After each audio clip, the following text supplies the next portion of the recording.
Alright, hello and welcome back to another video. Today we are covering the newest update that just recently came to Driving Empire, and we will cover all of the features that came to this update. So as you can see, they added, if I'm correct, they added 5 cars. So I genuinely don't know what the names are from this, like what the cars are. I know that this is a Jesco, or well, Yesco. This is a 4GT, but yeah, we'll cover that later. But this is the really interesting part that I've seen in this little update log. So they added teleporting to the game, they added a new highway to the game. Apparently there are some major chassis improvements. I'm not quite sure though, because from what I've witnessed it's actually not that great. Well, the new code, that's not that big in my opinion. Bug fixes and UI improvements, which are just usual things for any update. Let's go straight to the dealership just to show you the new cars and the car remeshes. So if we scroll all the way down, here we are. So the Koenigsegg Jesko got a slight remesh, although from the exterior I don't see many changes. I think that most of the changes were done to the interior, because from the looks of it, the interior is much better than it used to be. Another quick change that I noticed right now while I was just browsing the dealership is that the Koenigsegg Jesko's initial top speed got nerfed from like 302-ish miles an hour to only 291 miles an hour. To be fair, this isn't the Jesko Absolute, but it's still a pretty interesting change, not gonna lie. Then you have new cars. So they added the Pininfarina Battista into the game, which in my opinion is such a cool car, and I must admit I really like this thing and I'm glad that they added it. It's probably not going to be specifically a great car and a good performing car, however it is a really cool car. Then they added the Gordon Murray T50, which a lot of people consider to be the spiritual successor to the McLaren F1. Pretty cool car. I'm personally not a fan of it, mostly because of this fan. I know that it's functional, but I'm just not a huge fan of it. No pun intended. Then you have some remeshes. For example, this Porsche 918 Spider is now the Weissach package. I don't know how to pronounce it, don't judge me. And I can see from this that the interior has got a lot of improvements, and from the looks of it, it is a really, really nice change to the interior. When you look at the interiors in these new cars, it seems like Driving Empire probably has the best interiors of any Roblox racing game, not gonna lie. Another remesh is the Ford GT, the 2017 model.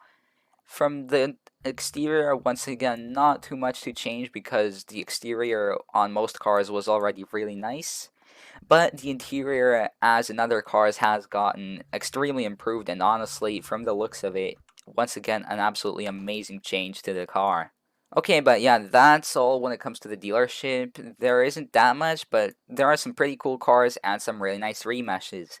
Now, one of the coolest features of this update is this icon, which is teleporting. So you can teleport to all kinds of dealerships now, which is pretty cool because some people struggle to find them. So let's say you want to go to the boats dealership, just like that, you are right at the boat dealership. And the same goes for the others. But the race teleporting is going to be really useful, especially for the highway race. After doing a highway race, people would usually just teleport to the spawn and then just quickly drive to the race to make it in time. But now you can just slow down, get out of your car, teleport to the race, and just like that, you are there at the race, which is a really nice feature, not gonna lie. Another place that has also been really changed is the highway. Now, the layout has been completely changed, which I'll show as I'm driving, but this can also show you that the chassis has been changed on the cars.